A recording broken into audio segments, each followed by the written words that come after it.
Okay, so for all my fans of the 6.0, we have a common problem on this one. Every time we put a fuse inside the AC fuse and cross the relay to charge the AC, blows the fuse. Alright, so we come back to our positive wire for our AC compressor, which we cut so we can test. Test it with the ground. It shows to be grounded to the engine. I tracked that little puppy all the way through here, all the way down and back over yonder, and all the way back over to where it connects with the relay and the junction block right there.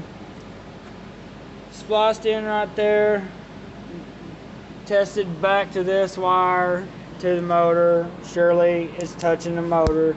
This one to that one, still got continuity between the two, but it is most definitely grounded to the engine. There's a lot of common chafe points along this side right here and down through here. Don't really want to dick with that. This engine has a lot of chafe points there and there and there. And somebody did an EGR delete, deleted the cooler, and they went ahead and studded this one and bulletproofed the engine. But what good is that if the harness is fucked up? Be sure and change your harness if you go through and do this process, because you'll have problems if not.